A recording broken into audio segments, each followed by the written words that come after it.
안녕하세요. 저는 딸아이를 키우고 있는 돌싱녀입니다.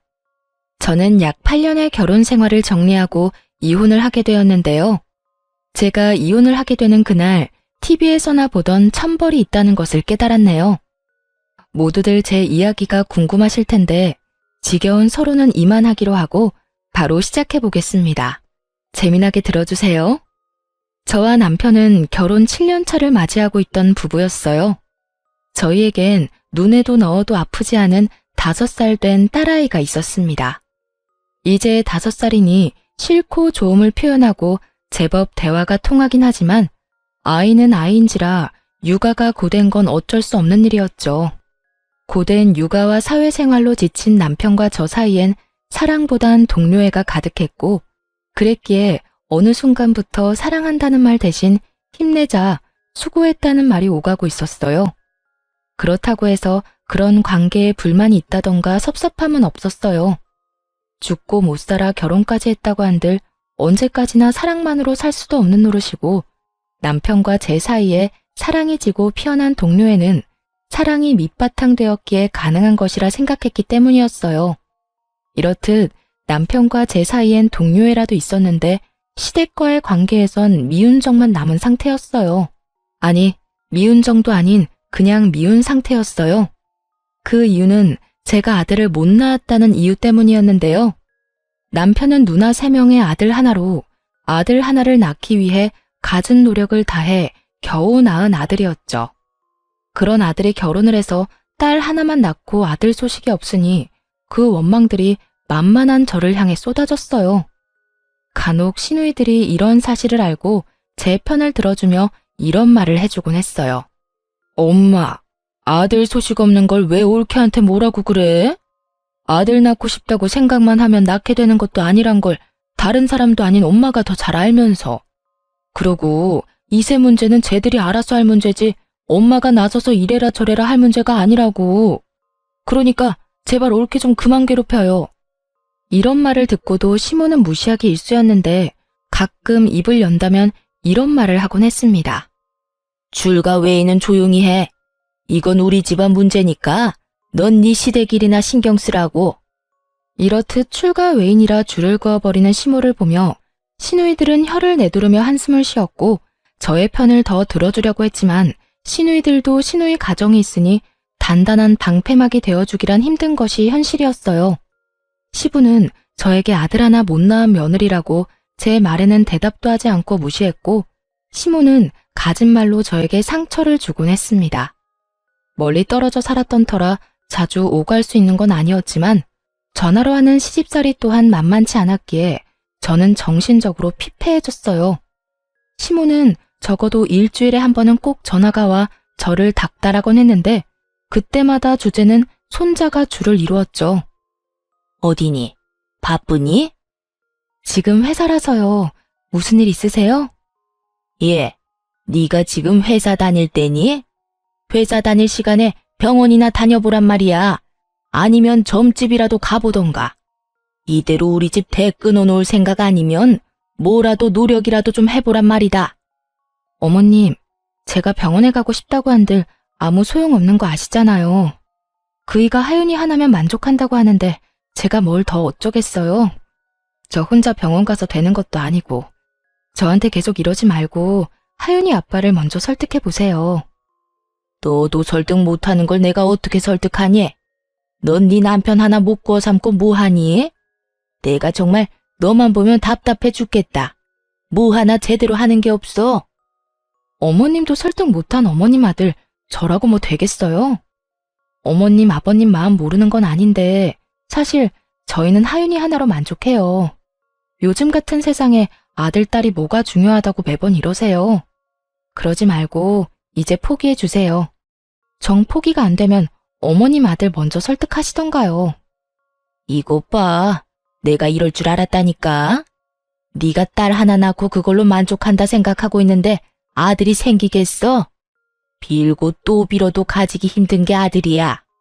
그러니까 그런 생각은 하지도 말고 뭐든 노력해보란 말이야. 너 아들 못 낳으면 다시 네 집에 발걸음도 못하게 할 테니 그런 줄 알아. 오지 말라고 하면 누가 겁이라도 먹는 줄 알았는지 으스대며 말하는 꼴을 보니 참 코웃음이 다 나오더라고요. 그렇게 해주시면 저도 감사하죠. 어머님이 먼저 그렇게 말씀하셨어요. 아들 못 낳으면 시댁에 올 필요도 없다고. 시모의 으스대는 꼴에 마음의 소리가 나버렸고, 시모는 제가 그것만은 절대로 안 된다고 빌기라도 할 줄 알았는지 도리어 고맙다고 하는 제 말에 당황한 듯 말까지 더듬으며 되묻더라고요. 뭐야? 그렇잖아요. 아버님은 제가 무슨 말을 해도 들은 척도 안 하시고 어머님은 제가 갈 때마다 말로 상처 주는데 저라고 뭐 가고 싶어서 간 시댁이었겠어요? 도리는 다 하고자 해서 갔던 거 아닐까요? 그런데 어머님이 이렇게 친절도 하시게 오지 말라고 하시니 앞으로 아들 낳지 못하면 가지 않도록 하겠습니다. 그러면 들어가세요. 귓등으로 듣는 것도 하루 이틀이지 어느 순간부턴 저도 제 할 말은 하며 살게 되었고 시모는 그때마다 파르르 하며 화를 냈지만 그 순간뿐 다시 연락이 오곤 했어요. 하루가 멀다고 어느 날은 임신 종용, 하루는 옆집 개가 출산을 했는데 순혼만 낳았다. 이런 말을 듣고 있노라면 정말 정신병에 걸릴 것만 같더군요. 이런 모든 것들이 너무 힘들어 남편에게 하소연이라도 하고 있으면 언제나 결론은 남편이 시모에게 다시 이야기한다는 말이었어요. 여보, 오늘 또 어머님 전화 오셨어. 글쎄 오늘은 아들 못 낳을 거면 시댁에 오지도 말라고 하시더라. 그래서 안 간다고 하고 끊어버렸어. 끊고 나서도 내가 왜 이런 말을 듣고 있어야 하나 싶더라니까. 한두 번도 아니고 그냥 그러려니 해. 그렇게 매번 스트레스 받아 하면 당신만 힘들어. 정 안 되면 나한테 전화하라고 말하라고 해. 사실대로 말하면 되지. 당신은 둘째 가지려고 하는데 내가 싫어한다고. 내가 그 말을 안 했을까 봐서 다 했어. 그런데도 어머님은 오로지 나만 잡으니까 문제지. 아니 어머님도 아들 못 낳아서 그 시집살이를 당했다면서 어떻게 나한테 그렇게까지 하실 수가 있지? 아마 엄마는 본인 당한 거에 비하면 이건 아무것도 아니라고 생각하고 있을걸? 하여튼 너무 마음에 담아두지 말고 한 귀로 듣고 한 귀로 흘려. 나도 엄마한테 다시 말할 테니까. 그런데 여보, 진짜 우리 둘째 가지는 건 싫은 거야? 둘째도 딸이면 어쩔래? 나는 좋지만 당신은 더 힘들지 않겠어? 그리고 애 하나 키우는데 돈이 얼마나 드는데 쉽게 내릴 결정은 아니지. 아무리 아들 낳으면 아버지가 크게 한몫 주신다고 해도 그건 정말 아들 낳았을 때 일이고. 난 지금 우리 딸만 해도 만족해. 그래, 나도 우리 딸만으로도 충분히 행복한데 워낙 스트레스 받으니까 이야기해봤어. 그래, 나도 엄마한테 다시 이야기할게. 늘 결론은 같았고 남편이 시모에게 다시 말한다고 한들 달라지는 점은 없었어요. 하지만 대화를 나누며 싸우는 것도 아니었고 그런 대화 와중에 감정이 상하는 것도 아니었기에 시댁과의 감정은 좋지 않다고 해도 남편과의 관계는 끈끈하다고 믿어 의심치 않고 있었죠. 이런 남편이 어느 순간부터 점점 변해가고 있다는 생각이 들기 시작하더군요. 당시 딸은 어린이집을 다니고 있었는데 아침엔 출근길에 제가 등원을, 오후엔 남편이 퇴근길에 하원을 해주고 있었어요.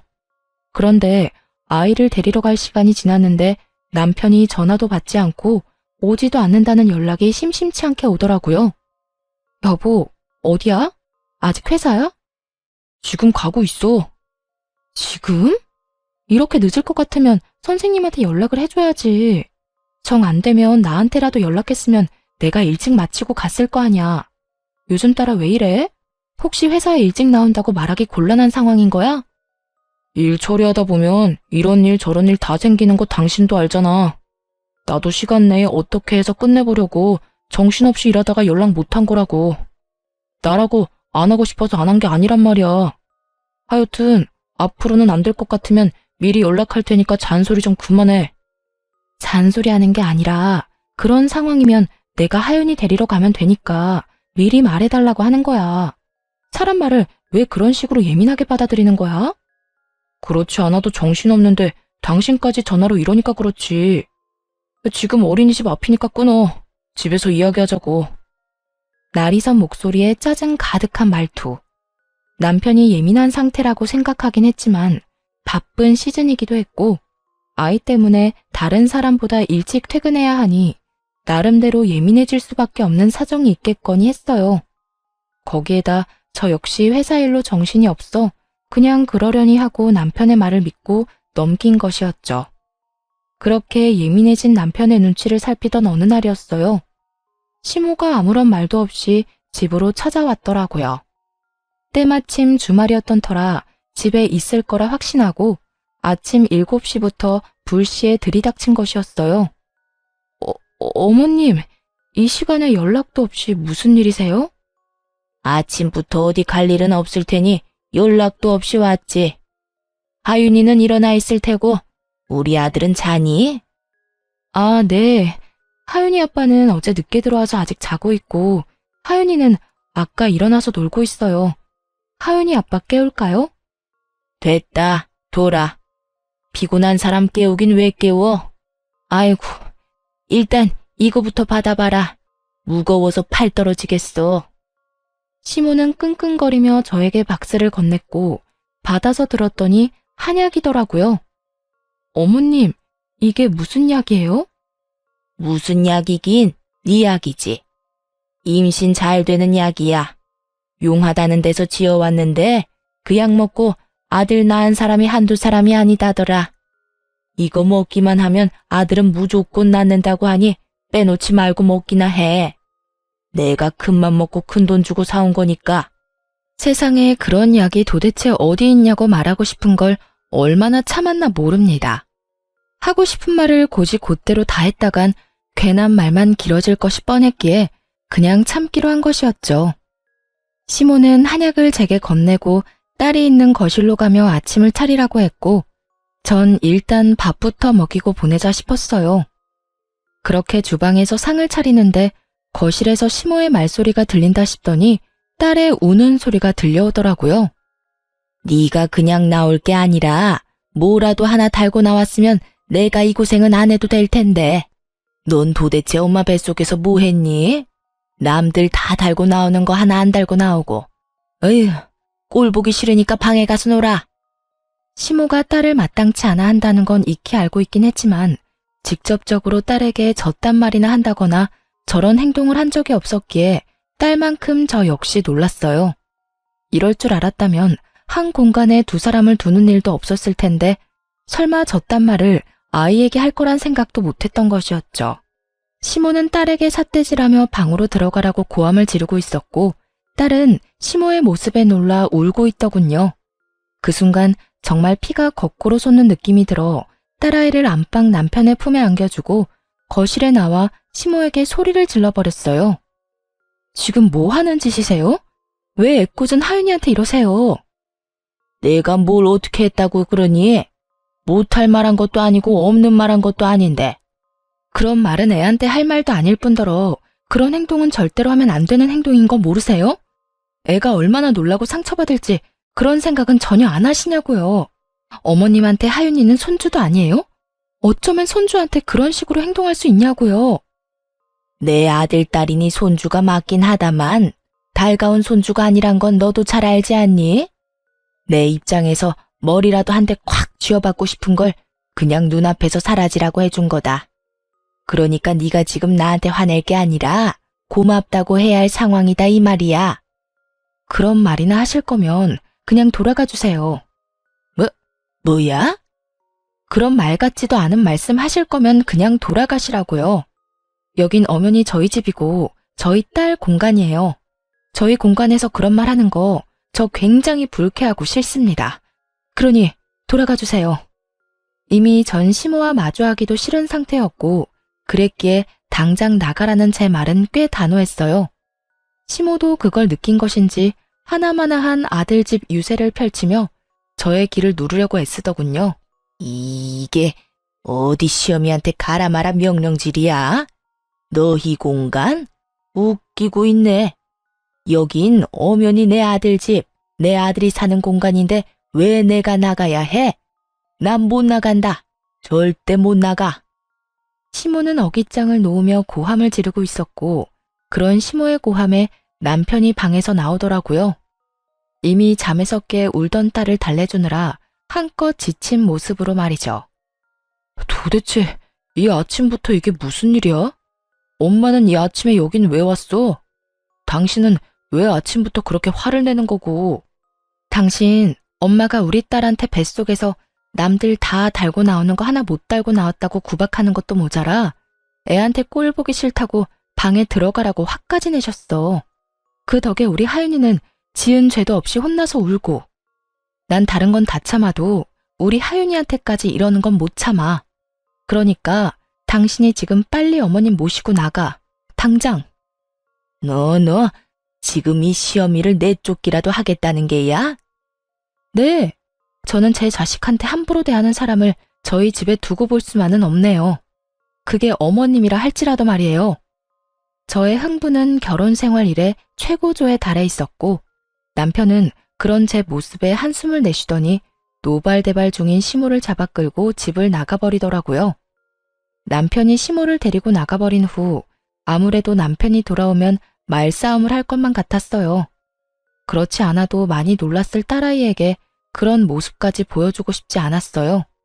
그래서 딸아이를 친정에 맡기고 돌아와 남편을 기다렸어요. 이참에 확실하게 마무리 지어야 한다는 생각이 강하게 들더군요. 그렇게 제가 마음을 다잡는 사이 남편이 집으로 돌아왔고 대화를 시작했어요. 여보, 앞으로 한동안 당신 집이랑 멀리하고 지내고 싶어. 다신 이런 상황 우리 딸이 겪게 하고 싶지 않아. 오늘 일은 엄마가 심했단 거 나도 인정해. 그런데 아무리 그렇다고 해도 그건 아니지. 당신이 우리 집 하나뿐인 며느리인데 말이 좋아야 한동안이지. 그 말은 그냥 연을 끊겠다는 말하고 같은 말이잖아. 그건 앞으로 어머님, 아버님 행동에 따라 달라지겠지. 지금처럼 계속 나랑 내 딸 무시하고 구박하면 연이 끊길 테고 그렇지 않고 있는 그대로의 우리를 받아들여준다면 다시 왕래하고 지내지 않겠어? 나도 무조건 연을 끊겠다는 말이 아니야. 단지 이런 식은 아니라는 거야. 어린애가 뭘 안다고 애한테 그런 말을 하냐 이거야. 심지어 어머님은 그런 행동을 해놓고도 본인이 잘못했다는 인지조차 없으셔. 그런 사람을 내 딸 곁에 계속 방치하겠다고? 난 절대 싫어. 방치하겠단 말이 아니잖아. 피할 게 아니라 부딪히면서 설득하자는 말이야. 이런 일 있었다고 연을 딱 끊어버리면 부모님이 우릴 뭐라고 생각하겠어? 미워하기만 하다가 결국 그렇지 않아도 미워하는 우리 딸을 더 미워하시겠지. 당신은 그런 걸 바라는 거야? 애초에 그게 잘못된 거야. 어떻게 본인들 손주를 그렇게 미워할 수가 있는 거냐고. 아들이 아니라 딸이라서? 그런 이유로 미워하는 티를 애한테 팍팍 내는데 그런 게 잘못됐다는 거 당신은 정말 몰라서 그래? 우리가 부모니까 우리가 딸을 보호해야 하는 게 맞는 거 아니야?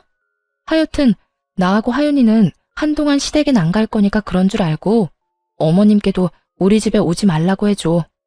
당신이 전하지 않으면 내가 직접 말할 테니까 그런 줄 알고. 전 이때도 그렇고 지금도 그렇고 제가 틀린 말 했다고 생각하지 않습니다. 시모의 행동은 선을 넘었고 상식을 벗어난 수준이었어요. 시부모님 입장에서 손이 귀한 집에 손주 한번 안아보지 못해 섭섭하고 안달이 난 마음을 이해하지 못하는 것은 아니었어요. 하지만 본인 아들이 그렇게 둘째는 싫다고 하는 가운데 그 비난의 화살을 저와 제 딸에게 쏘아버리는 건 저로서는 절대 용납할 수도 용납해서도 안 되는 일이라 생각했습니다. 그래서 전 남편에게 제 뜻을 굽히지 않고 말하게 되었고 남편은 그저 시댁의 입장에서만 생각한다 싶더니 결국 저의 성격을 트집잡아 화를 내기 시작하더라고요. 당신 진짜 이런 사람이었어? 무슨 여자 성격이 이렇게 대쪽 같아? 좀 아닌 것 같아도 상황에 따라서 좀 굽힐 줄도 알아야지.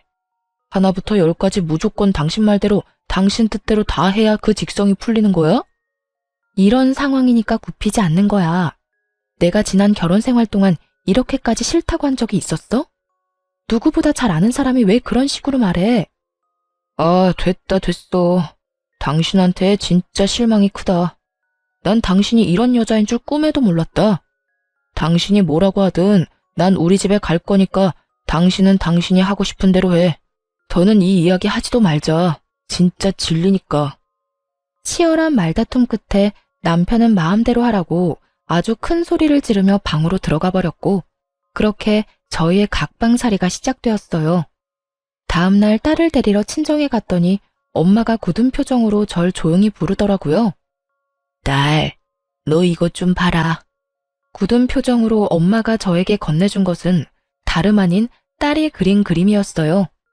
딸, 남편, 저로 추정되는 사람이 나란히 서 있는 그림이었는데 도무지 이상한 점이 없는 그림을 건네주는데 엄마의 표정이 너무나도 굳어있어 의아했죠. 이게 왜? 무슨 문제 있어?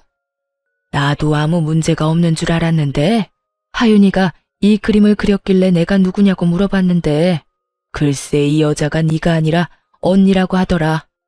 내가 몇 번이나 물었는데 계속 언니라고 그랬어. 아빠 친구 언니라고. 이게 무슨 일이니? 뭐? 확실해? 엄마가 아니라 언니래? 그래. 몇 번이나 물어서 애가 짜증을 다 내더라니까. 너 정서방이랑 무슨 일 있니? 이거 엄마가 보기엔 보통 일 아닌 것 같아. 엄마의 말대로 보통 일은 아닌 것 같았어요.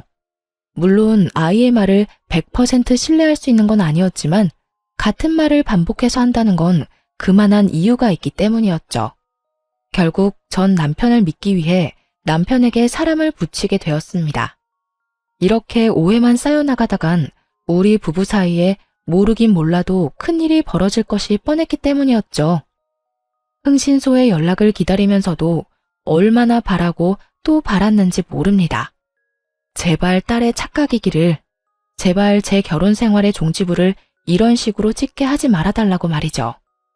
하지만 저의 이런 바람과는 달리 흥신소에서 전해온 소식은 제 결혼 생활의 끝을 알리고 있었고 제가 모르고 있던 현실은 정말 충격 그 자체였습니다. 안녕하세요, 사모님. 조사해본 결과 남편분은 외도를 저지르고 있는 것이 맞았습니다.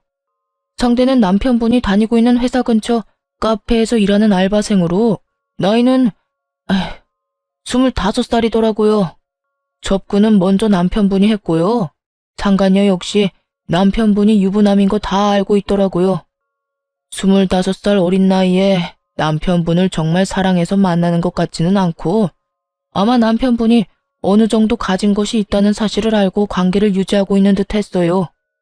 상간녀 집안은 더 조사해봐야 알겠지만 그렇게 부유한 집안은 아닌 듯 하고요. 일단 여기까지고요. 더 알아내는 대로 연락드리겠습니다. 우연찮게도 상간녀의 나이는 25살이라고 하더라고요.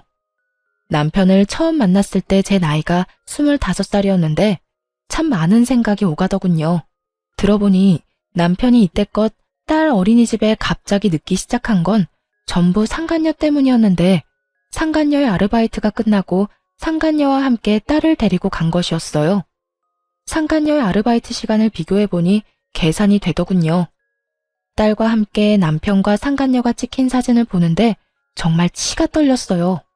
외도를 저지른 것도 치가 떨리는데 그 더러운 현장에 딸도 함께 데리고 있었다는 사실이 저를 더욱 화나게 했어요.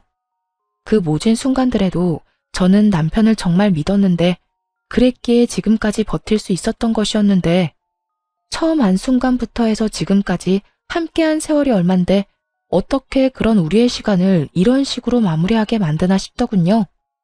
남편에 대한 배신감은 생각보다도 컸고 외도 사진들을 보며 얼마나 울고 또 울었나 몰라요. 연애 시절 저를 향하던 남편의 미소를 사진에서 보는 순간 전 아이를 위해서라도 이혼을 해야만 한다는 생각이 들더군요. 더는 남편에겐 저와 딸이 있는 가정은 필요 없어 보였으니까요. 그렇게 전 친정 부모님께 모든 사실을 털어놓고 딸을 부탁드리고 이혼 준비를 시작했어요. 증거가 명확한 덕분에 이혼 준비는 수월하게 진행되었고 마무리가 될 무렵 상간녀를 찾아갔습니다. 어떤 여자인지 직접 보고 싶었거든요. 상간녀가 일하는 가게에 들어서는 순간 저를 알아본 상간녀의 표정이 순식간에 굳더군요. 저는 주문도 하지 않은 채 테이블로 가서 앉았고 그런 제 테이블로 상간녀가 물을 가지고 와 맞은편에 앉더라고요. 무릎을 꿇고 비는 건 아니더라도 최소한 죄 지은 얼굴이라도 할 줄 알았는데 예상과는 달리 상간녀는 당당하게 저에게 이런 말을 했어요. 남의 집장까지 왜 찾으러 온 거예요? 저한테 무슨 할 말이 있다고. 정말 뻔뻔하기가 하늘을 찌르지 않나요? 상간녀는 귀찮아 죽겠다는 표정으로 저에게 이런 말을 했고 전 그런 상간녀를 쏘아보며 이렇게 말해주었어요. 몰라서 물어? 도대체 얼마나 뻔뻔한 인간이길래 유부남이나 만나고 돌아다니나 싶어 그 면상이나 보러 왔는데 생각보다 더 뻔뻔하네. 나 방금 깜짝 놀랐잖아. 너무 당당해서 내가 상간녀라도 된 줄 알았어. 제가 당당하지 못할 이유가 없잖아요. 말이야 바른말이라고 남편 관리 못한 사람이 잘못이지 제가 무슨 잘못이 있겠어요?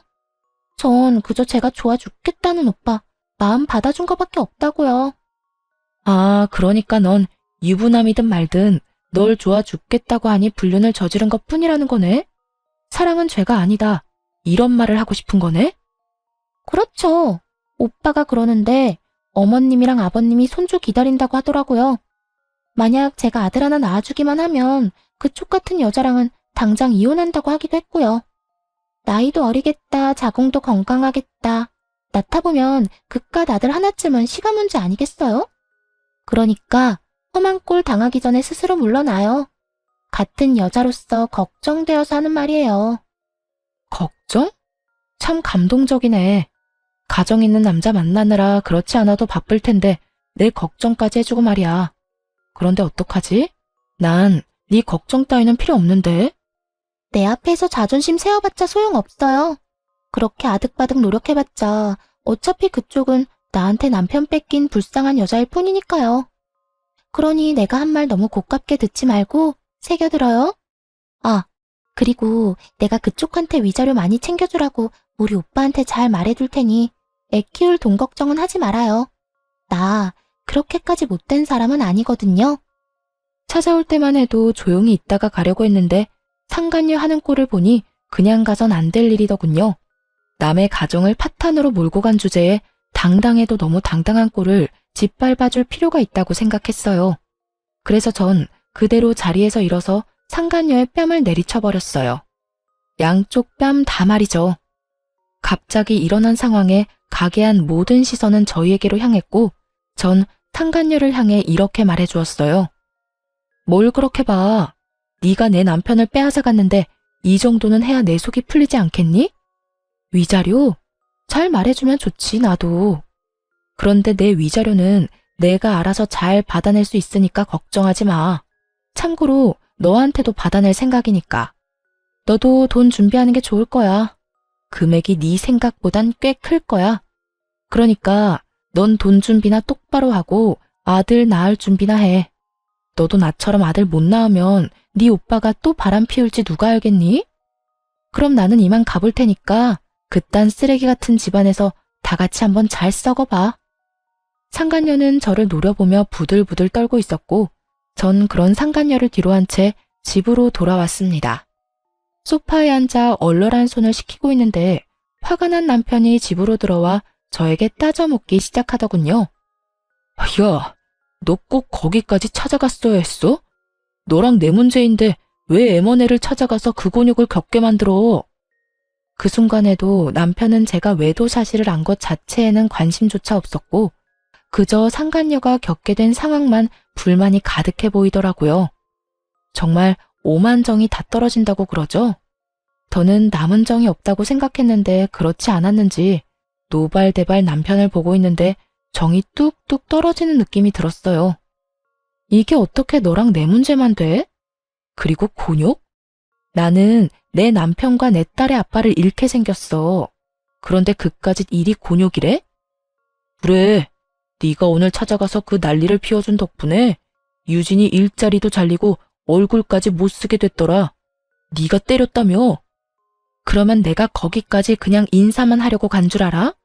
그리고 똑바로 알기나 해. 딱 2대 때렸어. 그 2대로 걔 얼굴이 못 쓰게까지 됐다고 하면 걔 얼굴에 문제가 있는 거야. 알겠어? 진짜 못 쓰게 만들어주려다가 겨우 참은 사람 그만 건드려.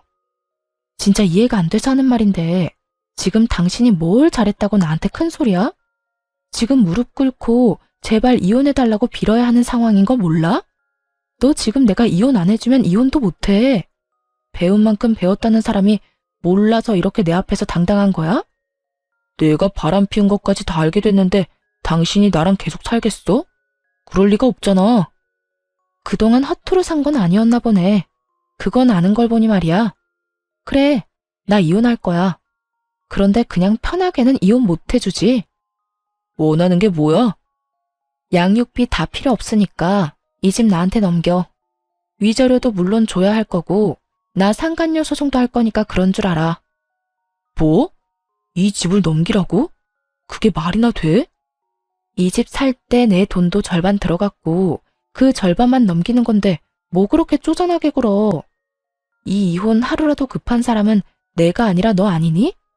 얼른 그 여자랑 살림 차리고 아들 하나 낳아야 할 거 아니야. 그 여자는 그런 삶을 원하는 것 같던데. 남편은 고민하는 듯 싶더라고요. 집을 넘기는 것이 아깝긴 하지만 25살의 어린 상간녀를 잃는 것이 더 아까웠던 남편은 결국 저의 뜻대로 해주기로 했습니다. 정말 최악 중에 최악이지 않나요? 딸의 면접 교섭권도 포기하고 오로지 어린 여자 하나에 미쳐서 모든 것을 넘겨버리는 그 꼴이 말입니다. 그렇게 미쳐준 덕에 저는 제가 원하는 걸 다 가지긴 했지만 한심한 마음이 드는 건 어쩔 수가 없더라고요. 어쨌든 저는 이혼을 진행하게 되었고 상간녀 소송도 진행해 위자료를 받을 수 있었어요. 여러 가지 소송이 진행되며 상간녀와 전 남편이 조금씩 다투는 모습을 보기도 했지만 그깟 일로 헤어질 거란 기대는 하지 않았어요. 그저 저는 돈과 집을 얻었고 무엇보다 제 딸을 지켰으니 다 되었다 싶었어요. 그렇게 이혼을 하게 되었고 이혼 의사 확인서를 제출하고 비로소 완전한 돌싱이 된 날이었어요. 그간 연락 한 통 없던 전 시모에게서 전화가 오더라고요. 이혼 소식을 들었나 싶기도 했고 도대체 무슨 말을 할까 싶어 전화를 받았어요. 심한 말을 한다면 그동안 참았던 말들을 좀 해주고 싶기도 했으니까요. 그런 생각을 하며 받은 전화인데 시모는 전혀 예상치 못한 말을 하더라고요. 너 지금 어디니? 왜 병원엔 코빼기도 보이지 않는 거야? 병원이요? 무슨 병원이요? 너 어디 아프니? 왜 아무것도 모른다는 듯이 말해? 네 남편 지금 오늘 내일 하는 거 모르니? 네? 그게 무슨 말이세요? 제 남편이 왜 오늘 내일 해요? 병원에 있다뇨. 너 정말 몰랐니? 연락 못 받았어? 어쩐지 네가 왜 안 오나 했다. 네 남편 그저께 화물차랑 교통사고 나서 지금 병원이다. 사고가 크게 나서 수술을 했는데도 하반신 마비는 피해갈 수 없다고 하더라. 수술 끝내고 나온 지가 언젠데 아직까지 의식도 없다고. 도대체 그 시간에 왜 고속도로 근처에 있었는지 모르겠어. 전 남편의 전화는 차단을 해버렸고 나머지 이런저런 연락을 받고 싶지 않아 전화를 꺼둔 사이에 이런 일이 일어났다니. 도대체 어떻게 된 일인가 싶었어요. 들어보니 고속도로를 올리기 직전에 사고가 난 것 같은데 그 시간에 왜 거기 있었는지 이해가 되지도 않았고요. 하지만 그런 제 궁금증은 금방 풀리게 되었어요. 어린 여자애도 같이 있었다고 하는데 아니 그 어린 여자가 왜 우리 아들 차에 같이 타고 있었는지 이해가 안 된다니까. 넌 뭐 아는 거 있니? 우리 아들 출장이라도 가던 길이었어? 어떻게 된 사고인지 우리 아들만 저 모양 저 꼴이고 그 여자애는 아주 멀쩡하다니까. 겉모습은 타박상밖에 없는데 뇌를 다친 건지 입은 꼭 다물고 있어서 내가 답답해 죽겠다. 너 언제 병원 올 거니? 지금 당장 올 거지? 오는 김에 하윤이도 좀 데리고 오려무나. 혹시 아니? 딸 목소리라도 들으면 정신이 돌아올지. 그래요. 전 남편은 저와의 이혼을 기념하기 위해 상간녀와 여행을 떠나던 도중 사고가 난 것이었어요. 생각보다 크게 난 사고에 남편은 하반신 마비가 되어버렸고 상간녀는 크게 다치지 않아 의식이 돌아오긴 했지만 신분 상승의 꿈을 눈앞에 두고 무산되어 버리자 그 충격에 입을 다물고 있었던 것이었어요. 전 아무것도 모르고 딸아이까지 들먹이며 당장 병원으로 오라는 시모에게 모든 사실을 알려주기로 했어요. 어머님, 아니, 아줌마, 저 이제 아줌마 며느리 아니에요. 무엇이 어쩌고 저쩌고 해? 아줌마? 며느리가 아니야? 네, 저 오늘부로 이혼 확정나서 서류도 다 정리됐고요. 이제부터 아줌마 며느리는 제가 아니라 거기 입 꼭 다물고 있는 그 어린 여자애가 아줌마 며느리예요. 말이 되는 소리를 해라. 저 젊은 여자애가 왜 내 며느리야? 너 지금 어디 아프니? 그렇지 않고서야 그런 말도 안 되는 소리를 해. 아줌마 능력 좋은 아들이 글쎄 25살짜리 여자랑 산다고 가정을 버렸지 뭐예요? 그러니 제가 아니라 그 망연자실에서 아무 말도 안 하고 있는 그 여자애가 아줌마 며느리 아니겠어요? 이제 전 엄연한 남이니까 남한테 전화해서 엄한 소리 하지 말고 예비 며느리한테나 가보세요. 저는 전화를 끊어버렸고 바로 전화기를 다시 꺼버렸어요. 이렇게 좋은 날 더는 방해받고 싶지 않았으니까요. 그렇게 집으로 돌아와 생각을 정리하는데 아무리 생각해도 하늘이 저를 대신해 전 남편에게 복수를 해줬다는 생각이 들더라고요. 그렇지 않고서야 하필 이런 타이밍에 이런 소식을 들을 순 없었을 테니까요. 이런저런 생각으로 만감이 교차하던 그때 전시모가 득달같이 집으로 찾아왔더라고요. 잔뜩 화가 난 채로 저를 남편 버린 여자로 몰아세우기 시작하는데 막장 드라마 작가가 따로 없더군요. 너, 네 남편 불구됐다고 이렇게 버리는 거 아니다. 너 그런 식으로 살면 하늘에서 가만둘지 아니? 모르긴 몰라도 너도 살아가는 내내 순탄하지 않을 게야. 이 나쁜 것, 어떻게 그런 말도 안 되는 거짓말을 하는 것도 모자라 남편은 다 죽어가는데 자기 혼자 이러고 쉬고 있어? 아줌마, 이거 잘 보세요. 내 말이 거짓말인가 아닌가. 두 눈으로 똑똑히 보고 그딴 말도 안 되는 말 계속 하라고요. 저는 혼자 소설을 써대고 있는 전시모에게 외도 증거들을 보여주었습니다. 한참을 놀란 눈을 하고 증거들을 보던 전시모는 전 남편이 딸까지 데리고 상간녀를 만난 모습에 많이 놀란 듯 억소리까지 내더군요. 그랬겠죠. 전 남편이 딸이라면 죽고 못 사는 모습이 기억날 텐데 지금 본인의 손에 들린 사진은 다른 진실을 말해주고 있었으니까요. 이제 알겠죠? 제가 먼저 배신한 게 아니에요. 아줌마 아들이 먼저 외도를 저질렀고 그것도 모자라 그 여자 때문에 가정까지 버렸다고요. 그렇게 예뻐하던 딸 양육권까지 포기하고 가버린 건 다름 아닌 아줌마 아들이라고요. 아무리 그래도 너희가 함께한 세월이 얼만데 병원 정도는 가줄 수 있지 않니? 내가 이 나이에 그 뒷바라지를 어떻게 한단 말이니? 그러지 말고 한동안 병원 좀 가서 네가 우리 아들 병시중 좀 들어다오. 사람을 구하긴 했어도 믿을 수가 없어. 그러니까 네가 좀 가서 도우라니 말이야. 아줌마 아들이 누굴 닮아서 그렇게 뻔뻔하나 싶었더니 다 아줌마 닮아서 그리 뻔뻔했나 봐요. 뭐야? 아니 사람이 뻔뻔해도 정도가 있지. 어떻게 다른 이유도 아니고 남편이 바람 피워서 헤어졌는데 그런 전 남편 병시종을 들라고 할 수가 있어요?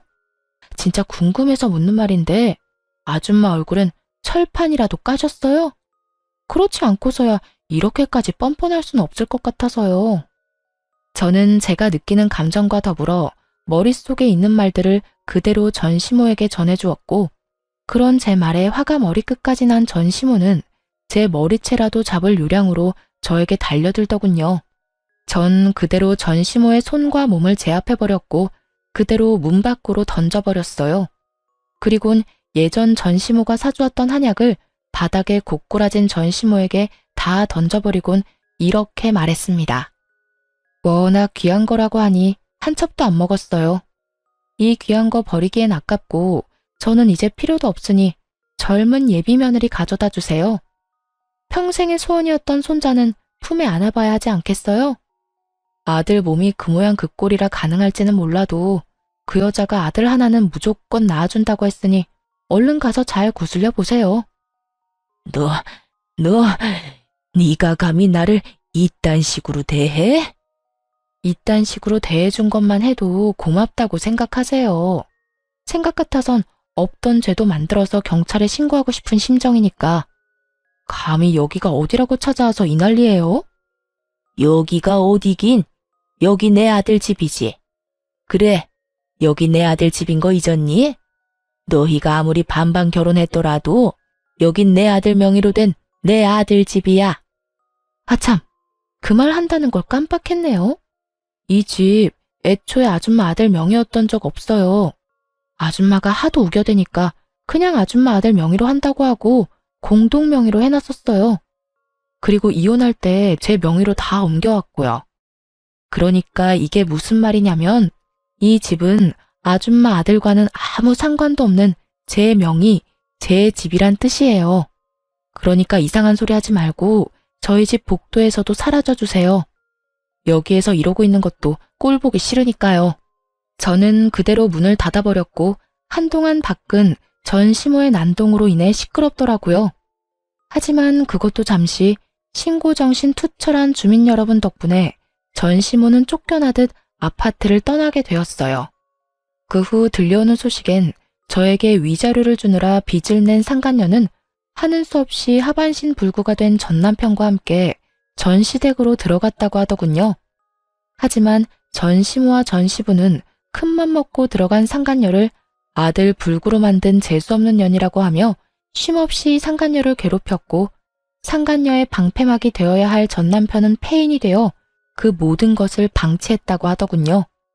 결국 견딜 수 없었던 상간녀는 야반 도주를 해버렸는지 그들의 부모는 완전 폐인이 되어버린 아들을 안고 오늘 내일하며 살고 있다는 이야기를 들을 수 있었습니다. 이 모든 이야기를 어떻게 알았냐고요?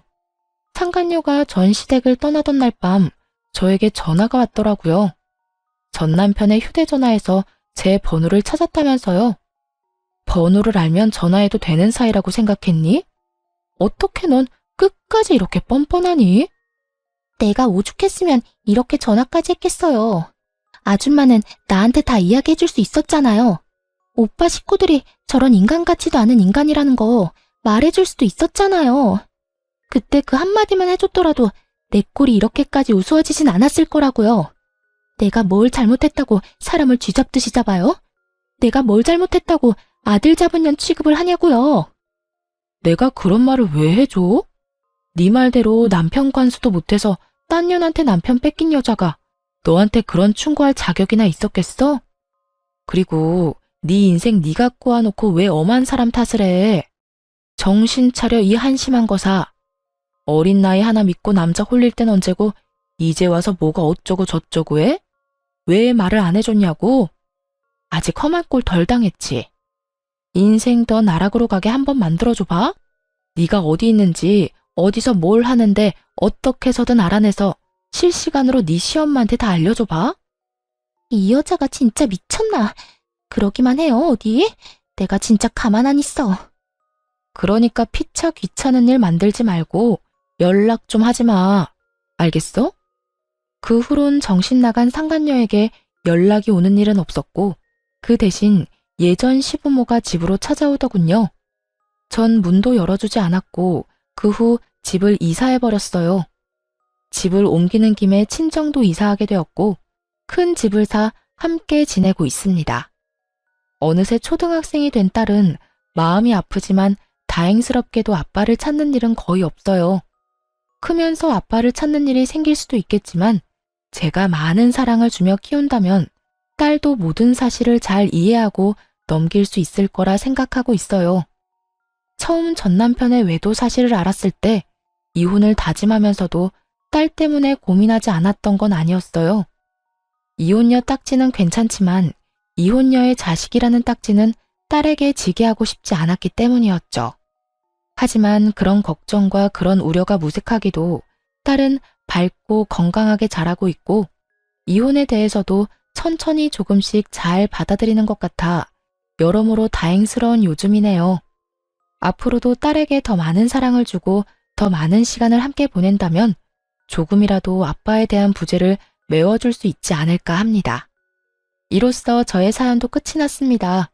함께 해주신 모든 분 감사합니다. 다들 건강하세요.